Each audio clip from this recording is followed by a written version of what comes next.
The issue here is just making it to the stage in the game where Sven can deal with that sort of thing, and I guess we're gonna see what they decide to do to get them to that stage in the game with this last pick here. Probably coming up in the mid unless they decide to run Venom mid. But, I think they need a very powerful mid laner. Maybe something like, I want to say Puck, but at the same time, Night Stalker is a pretty good answer to Puck, so. Yeah. Well, Queen of Pain would have been a similar pick, that's been banned out. If they want to go back for even something like an Alchemist. Alchemist? That would be a very, very bold pick here. Yeah. Might turn into like a gold pinata situation if they try and run an Alchemist. Again, these heroes are very good against that sort of thing, especially with the negative armor. Wait, did they change? No, it's negative armor on Reality Rift now, right? Dire team pick. I think it's Chaos, right?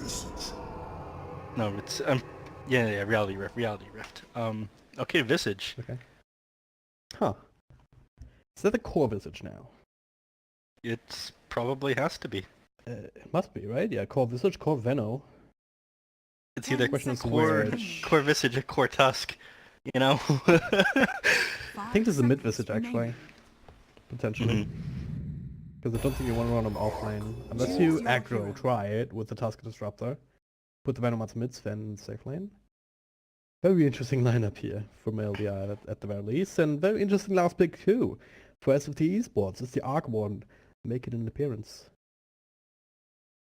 Yeah, Arc Warden a little bit unusual. Everything else here is pretty common other than the Tusk, so we get to see something a little bit different in this game than we see in most of our games, but other than that, who's your favorite to win this game? In my opinion, I really think SFTe-sports have the advantage as far as lineup goes, unless Nisha plays out of his mind on Visage here. Yeah, like I have seen core Visages just wrecking face when I thought they wouldn't be able to, so I'm gonna go with let's do it here. I think they have the right mindset. We'll tally up the points for like how many times each of us are right or wrong about. I know how that would be pretty. Probably not, but yeah, we're gonna have a short message from our sponsors after that. We'll be back with game number 2.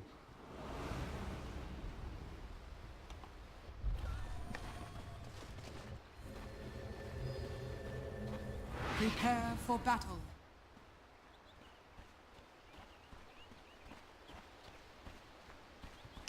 Alright, so we are back. My name is Dragon Drop, in case you forgot, and I'm joined by the Wacky Nap. The Waxter. Waxter himself. It is Let's Do It up against SFTe-sports. They are down 1-0, even though the indicators up top have not been updated. So if they lose this one, they'll drop down to the lower bracket.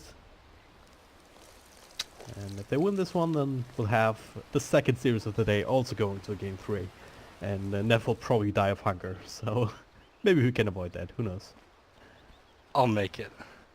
Alright, I believe in you, man. 30 seconds to battle. I'm starting to get a taste of reality of what casting is really like, so Yeah. that's that.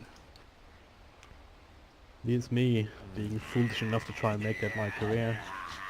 Yeah, God bless you and the amount of hard work that you put into this though. Yeah. Dota community needs more people like you.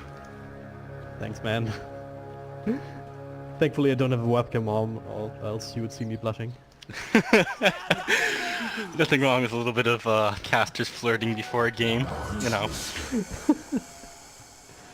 Well, wait, is that a different player here? Pexu? Who's that? I did not even realize. Oh, he's playing the Lich. I'm a little bit tired and hungry, so I did not realize that either. He was not playing in the last game, so I'm not sure what's going on there. But he did eat the creep in mid. The ranged ones, so already helping out. This mid Chaos Knight up against the mid Visage Tusk. I have no idea how this matchup is supposed to go. And with the Tusk already with decent ice shots, he's tanking up quite a bit of damage.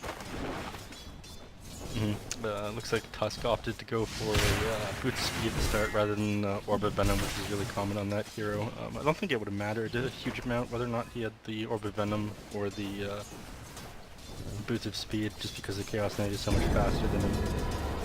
Yep. Well, that eye shot's not quite hitting. As might have even been able to get the kill, perhaps. Yeah, it's tough to tell. Chaos Knight is a very tanky hero. He has a lot of base armor and he's underneath the tower, so he had an extra one. Yeah, next time you shall have the choice of Soul Assumption. Try and bring in the next bit of damage, but we'll see how that works out. It does mean that Patos up on top of Dire's this middle tower is under attack. He's up against the Arc Warden. Should be alright here, shouldn't he? It's about even. Really depends on what build each bottom of them. lane. Look at Nikola. This no detection though, he went first point Sandstorm. It's been a while since I've seen that one. Top lane too looks like Top lane, there it is. Gotta go. Katsuo mid rotation, helping out Pathos, and this should be the first blood keeper. Alright, maybe not. Slows, are they enough? Verifier trying to turn things around with the other spell, but I think Pathos close enough. And now the follow-up slow with the eye shot. ST might be the second casualty here. Katsuo with a snowball, dodging some of these tower shots. Transferring it over to Pathos. Indeed, Exotic Deer is very happy, so is Katsuo. They're celebrating each other, they're celebrating life. Yeah, it was very well played by the Tusk there. He got a very good ice shards off and managed to block Thompson as he's heading through the trees there in a really awkward position while he was slowed by the Venomancer. So in situations like that, ice shards are actually like way stronger than an actual stun for like how they impede the enemy. Especially early game stuns, they don't generally last all that long. Slows are much more valuable, or blocks like that, especially if you force them to walk around. Yeah, the conjunction of the slow from the Gale as well as the shards. Well, we heard the voice line a moment ago. Attacking game. Same, to be honest.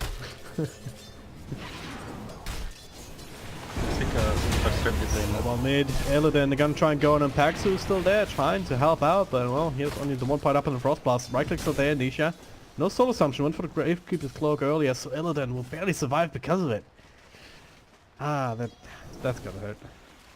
Yeah, it's interesting choice. I mean, I understand that you need to, especially the first point, that looks like it's very much worth it. I'm not much of a Visage player as a hero. I need to probably need to look at it a little bit more and do some work on, seeing as I was told that teams absolutely need to learn how to play Visage, but looks top lane again. Looks like Thompson's getting caught again, yeah. This time he's on the tower already. Take too much damage now. The silence on Katsuo is he's dropping very low. It is almost nighttime. Now the Spark Ray will connect. Not sure if it's going to be enough damage. Almost. Let's keep inside the trees. Another snowball now on Night Stalker. The second Spark Ray will not go on anything in particular. But a TP out will keep him safe. And no rescue, back to mid, looks like. Oh, bottom lane. Nikwa. And Sorkin on LSH. Damn. Oh. Running him down. Non-stop action already this game. I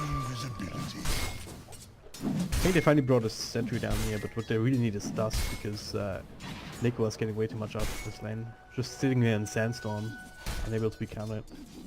Yeah, it's a little bit unusual for you see the Sandstorm build like this on Sand King, given how powerful a costume was made in the last couple of patches. There it is. Spins back.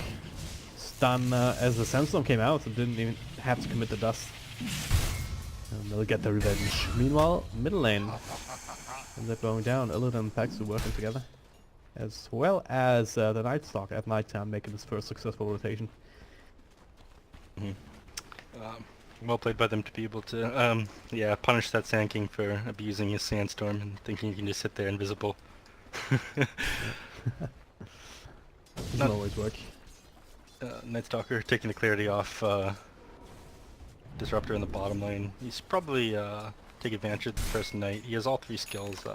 Pretty easy for him to find a kill with the right setup. So we'll see what he makes happen right now.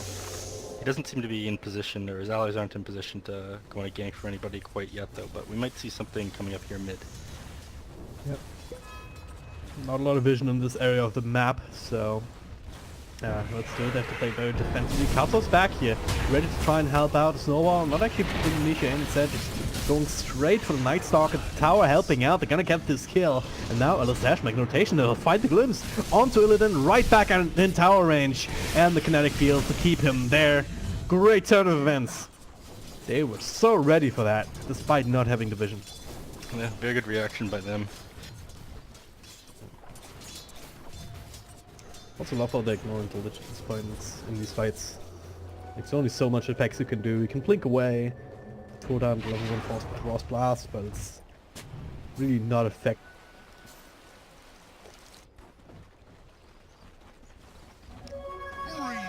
Necra, down bottom again. Death does have Kinetic Field, but this time around they can burst right across whenever he wants to. Enough mana for a glimpse now, then just eat the vision. And no, never mind. Pretty big mistake. They might actually manage to kill one of these people if they decide to stick around. Tusk starting to rotate in. I guess he decided not to though. Yeah. Plops down the ward. Might have spotted out here. In fact, they have sentries coming. Paxu will be able to get rid of that, I think. Alright.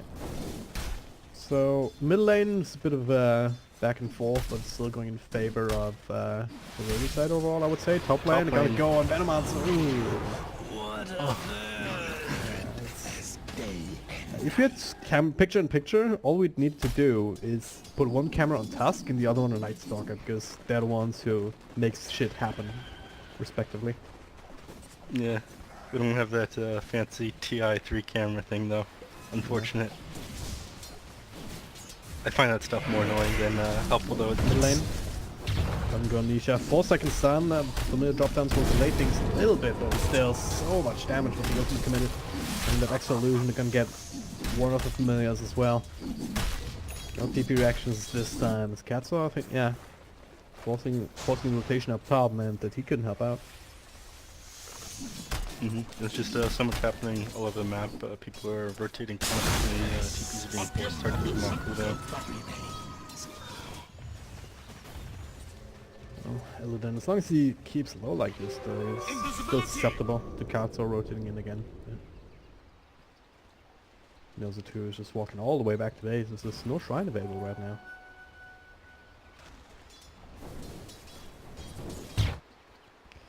Alright, so where does this Arc 1 fit in? We haven't talked too much about him, but he's going for the Midas, pretty standard. But what's the plan here with this hero? I'm sure that guy's just gonna split push around the map while he's sinking a Night Stalker, make space and gank and things like that. He's very good at split pushing. He's very good at picking off enemies when they're alone. Tempest Double is just an amazing ability in general. The amount that you can do with that ability is absolutely insane without actually putting your own hero at risk. Yeah. Up to the point where I can possibly solo kill heroes just with that. And yeah, in like situations where if you wanted to do that by yourself on a hero, like you die on your own going for something, but just go straight damage Shadow Blade on your Arc Ward and throw down a Flux on somebody and kill them. No. All you do is lose your Tempest Double. How much is it worth though, by the way? Isn't it like, what, 300 gold? 180, I believe. 180? Radiant's bottom tower. If it does add up, if you don't get these kills, then it's actually a bit of an issue. But outside of that, well, main glimpse on Nigma will keep all the stuff safe. Oh, look at him. He does have another ultimate available. Not strong for Nisha here, but he summons the Familiars. Another double illusion, but only 2 seconds stun. The snowball across, but Nisha taking quite a bit of damage. Another drag back, but Exotic Deer make rotation, finds a stun. Illidan, now all of a sudden he's the one in trouble. Great to keep his build, he's maxing it out. I've seen that before, and it's definitely paying dividends. Paxu still trying to chase him. Katsu with another snowball in a second, but that's a pretty fast lit, even without Tranquil Boost. Still a wall.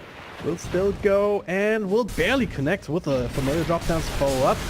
Gonna get this kill, maybe, maybe not. Nikwa, he's chilling up the epicenter, and ball enough space for Paxu to survive. He even gets a kill onto Katsu. Wow. Spoke So too soon. Cast his curse once again striking against the eye. Very well played by everybody involved in that scenario. Everyone rotated fast, chased the enemies, Sand coming back in, ulting. It's just really back and forth in these engagements. Everybody's playing really well. It's impressive. Alright, so the other, well, I haven't seen too many ancient stacks. It's the other thing that Sven can do. He's gonna do some of his own now. He's leading the last hit shot, but in terms of net worth, Arc one a little bit ahead. Courtesy of that Midas, it's gonna start to kick in now, but it's a double Midas every time it's off cooldown. So silly. Yeah, it is daytime. Night Stalker doesn't have the ultimate available though, so it's an opportune time to make a rotation. I'll give it away though. Open it like that. Sven actually kind of low. We might walk into these enemies here and see. Think, but it looks like, yeah, scan the enemies out. It was well played by them. Although I guess it was a little bit obvious what they were up to. They're all off the map, so that's exactly where they are going to be. If they're going to gank you. Might still do a Nisha and Katsor. They'll stick around the middle lane. It's also Disruptor. Got the Static Storm. Doesn't have enough mana, or didn't choose to glimpse him right back into it. He's flying across, but now blocked by the ice charges. That time's out. A couple of right clicks will finish him off, but they also have to split up for the Lich Ultimate. Illidan now coming in. It gets the extra illusion again. Only a drop downs. Well, only for a while. The Gloomspec wasn't Illidan, I believe, but still getting close. 3-man stunned by the Exotic there. Trying to help out. The ultimate from the Venomancer. And Nisha, not enough. Not enough support to survive against him. Paxu will take out the dots after the last right click, and Illidan also in a really bad position. Exotic there. Oh, well, won't get that kill either because Pathos is taking that. Yeah, the amount of armor that Chaos Knight had there, just getting hit down by the Sven with God's strength, he almost wasn't feeling it. Yeah. A little bit funny to watch that happen that way. Really well played by the Venomancer, and I guess most people involved there. Tusk managed to catch the Night Stalker out in ice shards in just a way that he wasn't able to fly over them. A couple things went really well in the favor of Radiant 13 fight. Yeah. Katsor, look at that. Threatening tops and up top. There's no Tempest level available. Elisage, anyone helping without the Static Storms. They need something more if they actually want to get a kill here. And speaking of kills, Visage gets dropped down. It's actually still happening up top. Illidan with the stun, Exotic here. There's not enough mana for one as well. Mask of Man is proc. They're looking for this tanky CK. Meanwhile, Pathos and Katsor looking for the real Arc 1 will find it with the Static Storm providing the next bit of damage now. ST, well, up against Pathos. Meanwhile, Barrow Strike catches the Sven, who's been unable to actually finish the kill onto Illidan. Now he's the one being tracked down, but Familiars are there to try and help out and delay this a little bit more, trying to create space. Not enough mana for Town Portal Scroll, so he just has to hope that he doesn't get found, but he is. 3 seconds stun, enough damage. Yes, That was a bit spread out. There was an incredibly long team fight. It lasted like, what, 1-2 minutes? Pretty much. Felt like it anyway. Really hard to keep track of it with 2 or 3 different sites where they're fighting. Yeah, Visage died in jungle when that happened as well, so something else that happened elsewhere on the map. Well, you actually get to show a fight recap, but it does not cover anything even close to everything that happened during that engagement. Yeah. No,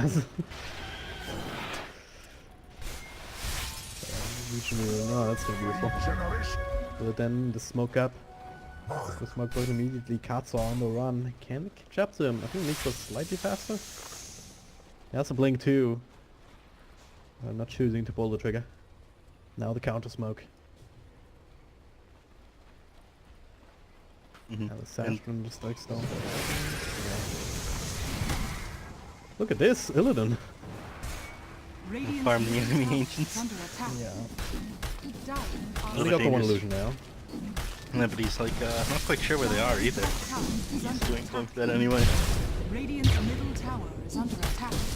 I guess he was strong enough right now. They threw quite a bit at him in the top lane. They went really able to make a dent. Radiant's bottom tower. All this is happening though, Thompson's just farming extremely quickly. He's at 106 last hits at 15 minutes. There's a Midas on Radiant's middle tower He has is 2 under Midases. attack. So Radiant's bottom right now, if you Doesn't want have an to, impact. Dire's top yeah. tower is under attack. He doesn't have that much of an impact on the game right now, but either Radiant needs to start taking team fights and winning them, or needs to find Thompson and pick them off, or he's just gonna have a massive gold advantage. Gonna go in, Pathos in the middle, silence up, Epicenter being channeled, Burrow Strike on 2, the stun comes out, so does the Static Storm. But Venomata, well, where is he at? He can still get some spells, maybe not. Let's drag the back. Limbs onto Nikwa might be a target if they could just get some extra damage off on him, but they don't quite get it, and the follow-up stun on the Sven bringing him down a little bit. It's an unkillable monster at this point. They finally find a couple people in the background. Now Illidan, actually isolated from the rest of his team. Again, spoke too soon. He's still undertalking his way out. But do they have enough damage over time and enough damage to bring that one down? Pexu still slowed by one of the Venomar's poison stings, but still speedy enough to walk away. Yeah, Yeah. that Chaos Knight's talking about just like way too tanky to be able to take down. He's an ideal hero for what they want to do, along with this Arc Warden, while he happily farms the entire time while his team is just brawling out with the enemies. Yeah. This is the world's happiest Arc Warden right now. That's exact. 1, 2, and 3 is his KDA. Not too involved in everything that's going on, but it's already has some Maelstrom going for the Boots of Trouble next. After that, you probably see the Shadow Blade. Yeah, or Shadow Blade or something like that. Most likely the Shadow Blade. Also Silver Edge being made against Sven and Visage disabling great speed.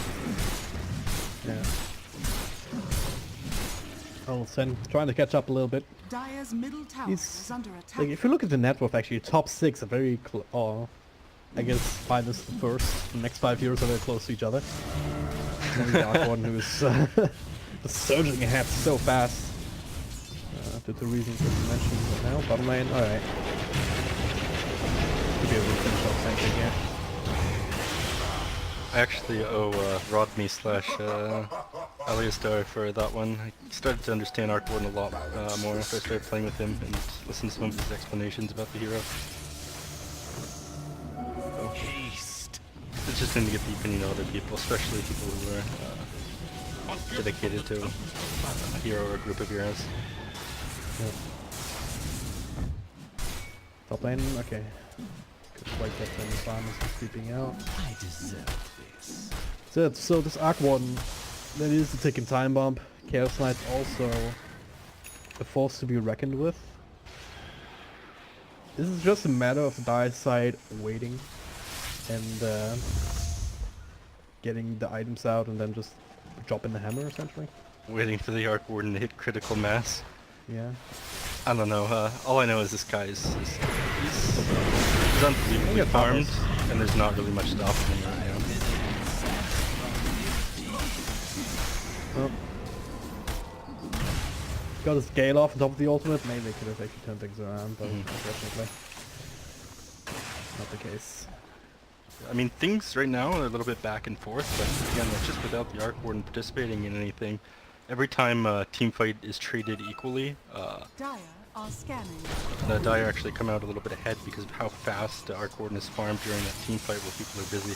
No one else can keep up with that kind of speed, Radiant's and like, bottom tower while is under Sven attack. can eventually he uses his gold a lot better than a hero like Arc Warden does, as far as like how much damage you can do with the same amount of gold, things like that, but doesn't matter if the Arc Warden just has too massive an advantage, and that's exactly what's going to happen here. So Radiant need to find a solution to that. We'll find the Lich, the very least, with the highest value kill. Smoke ups right after, and if they can get a little on top of it, that would be absolutely amazing. Pathos leading the shot with the slow Static Storm committed, maybe snowball.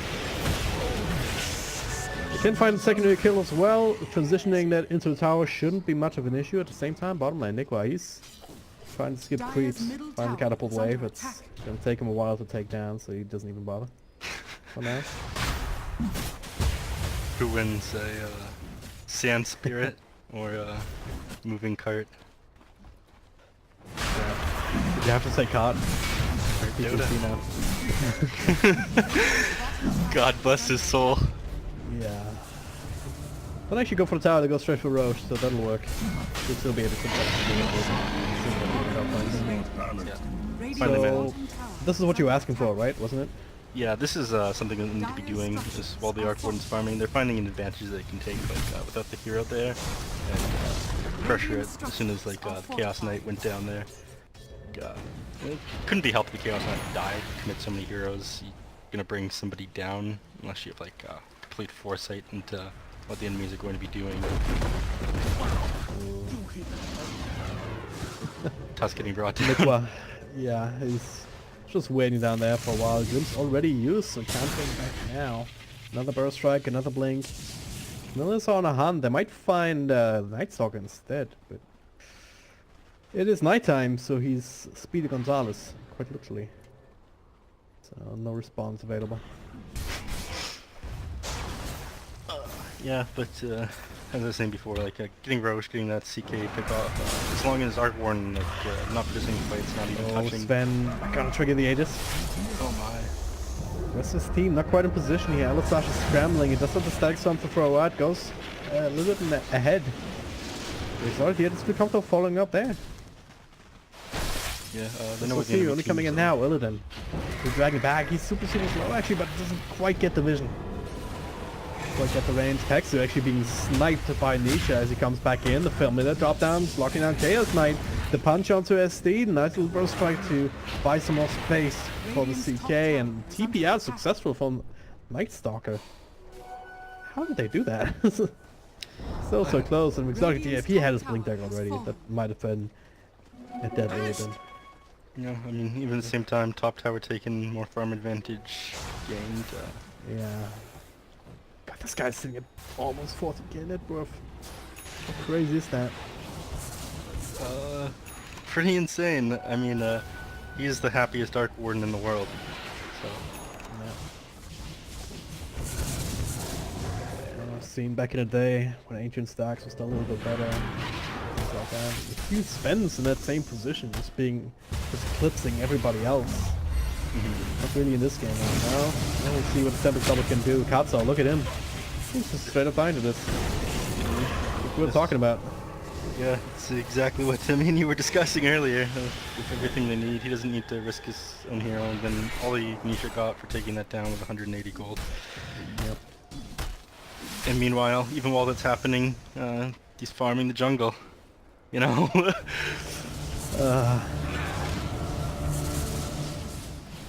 Ice Rock, what have you done?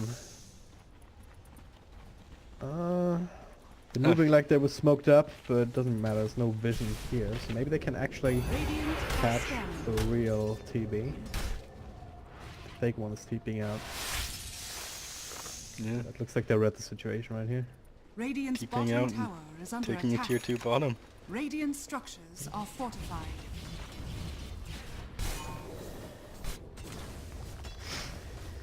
Alright. This is gonna turn into another 3-game series.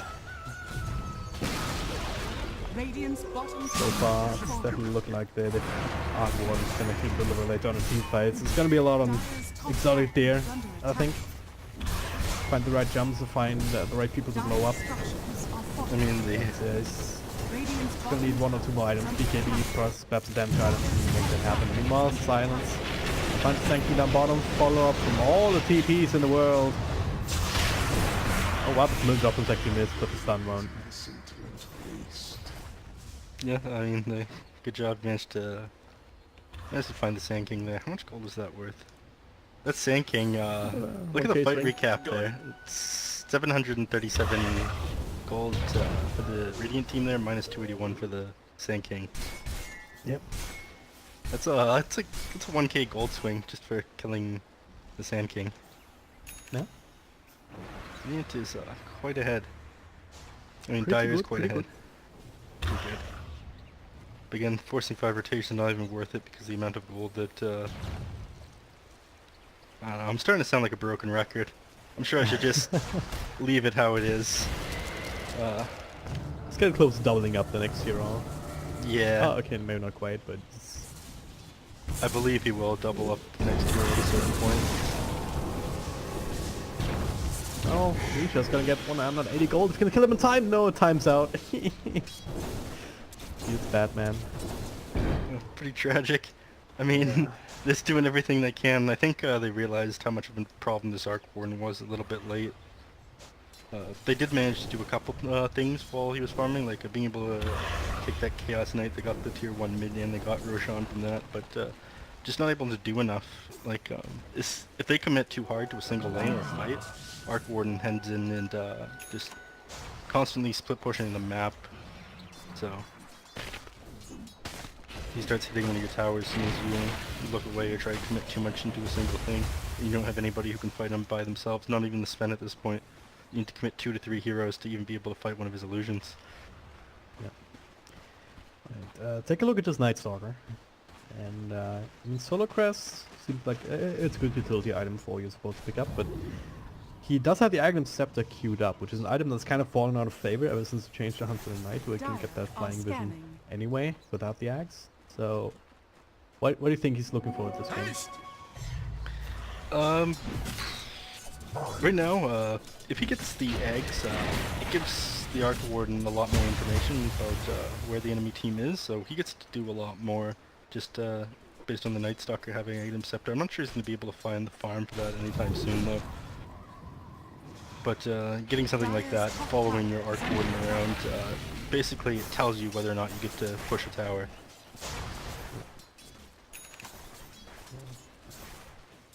Or you're able to just... He actually will follow through on that. Might just change his mind as well. Radiant are scanning. Being able to avoid and crippling fear somebody that's targeted by Arc Warden or his illusion is really good as well. I'll smoke up. Try and take control over the Radiant side jungle. What that? Pathos just uses his ultimate. That was a misclick. Careful, they say. Yeah. Or at least they didn't see it, the dwarf just came out just now, so they don't necessarily know that it's on cooldown. If they did, they might just force it a little more aggressively here. Alright, there's the Arc Warden counter. Yeah, just glimpse him back, but Illidan pops his ulti. Katsor is in a lot of trouble. Fight bad. And the last right click from Texter actually the finishing hit, the last hit, if you will. That's what the Lich deserves for all of his hard work in the laning phase. I'll take over. Arc Warden. Can LDI, can they afford to continue to play this passively? Like, are they waiting for this BKB on Sven, or what's the plan? I don't think the BKB on Sven is enough. I mean, the majority of the damage that comes out of the enemy team is magical. I mean, without the Arc Warden around, you've got the Phantasm from Chaos Knight and whatnot, but just because all the farm on the team is going towards the Arc Warden, not the Chaos Knight, the Sven's gonna be able to fight the Chaos Knight quite easily. The Spanish gets gone on with the Epicenter and the real Arc Warden, even with the Hurricane Pike, he will finish him off. That is enough of a disaster. They might get Nick in return and it's nice and committed, but it's not something worth it. Double Flux to help out. They might even be able to turn this. Anything, not quite there just yet. Force of across the bubble helping out. Another burst strike. Nikwar gets slims back into Nisha's Familiars, and that's a fake one. Be able to get that extra money, but the Ice Blast actually bouncing through. Back to the Creeps. Back to Familiars, but they drop down, get the stuns, and survive. Only lost one of them if he does have the bang Scepter. Chaos Knight and Night Stalkers will push him in the top lane while that happens at bottom. Just playing with them right now, just doing whatever they want, getting so much off of every single movement, every single attempt that LDI try and bring to the table. They're playing this Arc Warden lineup in just an amazing way. I think Thompson, among other people, actually working with the carry player on the team I'm coaching right now. And that guy came back from over the summer and got coached by different people, and he said he named all these heroes, and I guess that team's been playing. Arc Warden is one of them. So I guess the guy came back. And the carry player isn't exaggerating with how good this hero is. Yeah. Definitely showing his colors in this particular game. Down bottom again, that's just a fake one, but it might just finish up Katzel. Tries to force stuff away. Just everything. And we'll barely be able to stick around. In this Venom Monster triggers that Spark Wraith. And that's a real Liquor though. He cannot copy himself. So he's left alone to his own devices. He might just be brought down eventually here. Pretty impressive burst. My venom, your He tried. Yeah, he tried. Big mistake that it's happening in my opinion as far as positioning goes. The Arc Warden and the Chaos Knight were just sort of sitting beside each other for a little while. Those two need to be in different parts of the map doing different things. If they're sitting beside each other, they're just not using their strengths properly.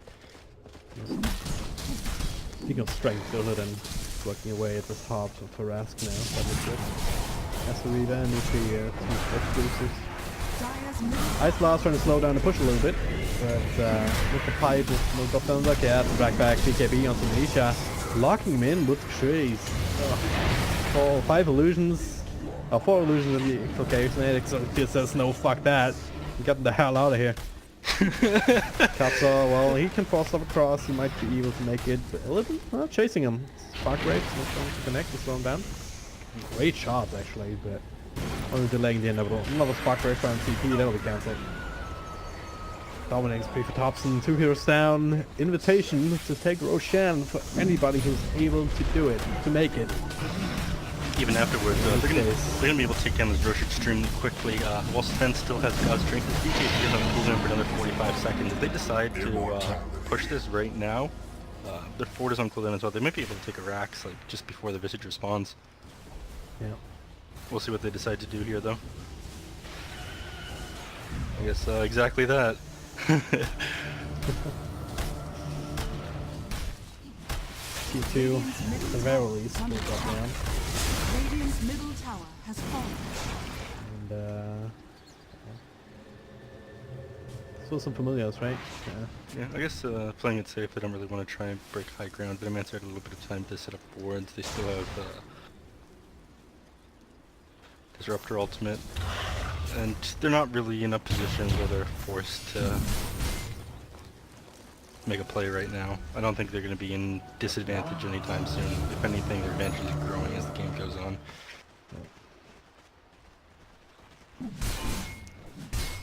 Very tough game, to say the least, for the Sven and cohorts. Got it. But it's also a tough game for a couple poor little supports on Dire who are starved as the fatty Arc Warden eats absolutely everything.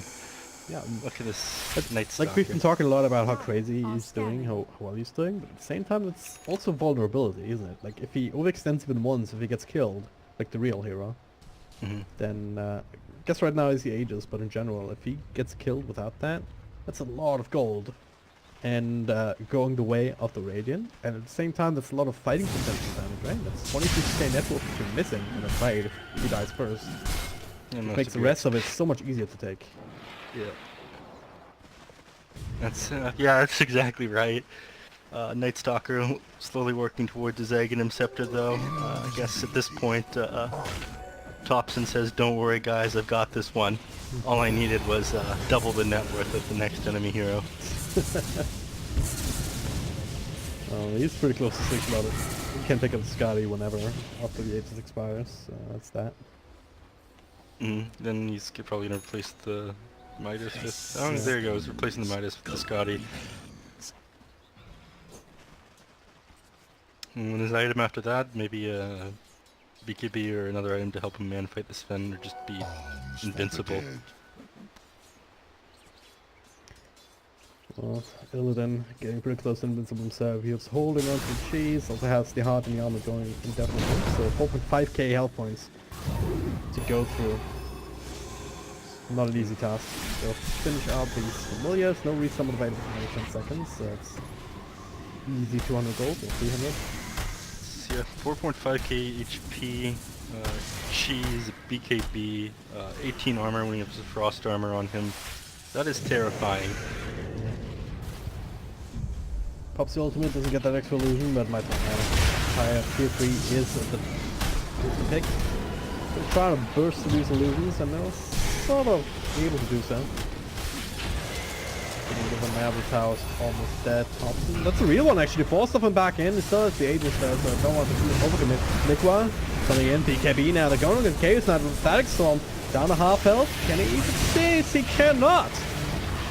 Oh man, that was an accept on the Disruptor, making that happen. Now Exotic Gear would still fall. Thompson will lose the Aegis. Of course, Epicenter now being channeled. But he's got the Venomounts and next year desperately needed to continue the high ground defense. Fights the success. Oh god, that was Sash. Just being zapped down. ST. Okay, that's a lot of damage. From all the familiars being resummoned here in Thompson. Well, second life. Let's go. Buyback forced out. Blink forward. If they can get him here, that would be amazing. But it's gonna take more than Exotic Gear without his ultimate. And Lisha, I guess he's doing it. They get rid of double. Oh, I think getting rid of it. The burst strike will land, finishing off the Sven. There's a dieback in him. So only Nisha now and Katsu coming back, but it's not gonna be enough. Double kill. At Dark AK, maybe it is Spexu. Maybe you're right. Is buyback available on the Visage, but without the familiar? Well, the familiars. Did they survive? I don't think they did. Not familiars. He's only half a hero. Here half a hero comes trying to defend. Gonna try. Disruptor's back as well. So many Spark Rays sitting in the middle of that shit. Can't walk through. Well. Quite the team fight. But on the bright side, there is a bright side here. If it wasn't for the Aegis, they would have lost it hard. 100%. The Aegis, Because, yeah. would have died, but that's the only reason they went in there. I'm sure they knew that. One thing that came out at the start of that fight, the enemy team didn't know about, was the Disruptor eggs. Bring the Chaos Knight back into the... Catches two. Katsu with the perfect bait, just sitting alive, a couple of health points. Gets follow-up control. He does die to SD as he comes back in Elden. Drops the super low, pops the BKB, pops the cheese now. The Epicenter being channeled back. Up against Patos. His zone ultimate holding on to it for the time being. It's Nisha. Focused down by the CK. It gets ultimate off, and now Exotic Gear makes an appearance, finishes up one, now looking for more, another drag back here, the illusions are being taken care of. Ilden again down to half health, but he drags himself somehow, gets a glimpse of the other side of the kinetic field. Exotic Gear in a very compromising position, gets stunned up, the wheels up then, delay, I think it's a little bit, but a triple kill for Thompson, and a full try kill, that'll seal the deal. No one is buyback, everyone is dead. Attack GG this time, as it's being called. Yeah. Going to a game 3. Yep. Are you ready? I'm not ready, but you know, at this point, I might fall asleep in the middle of the game, start talking about crazy nonsense, speaking languages I don't know, just, you know, just don't worry about it. Yeah.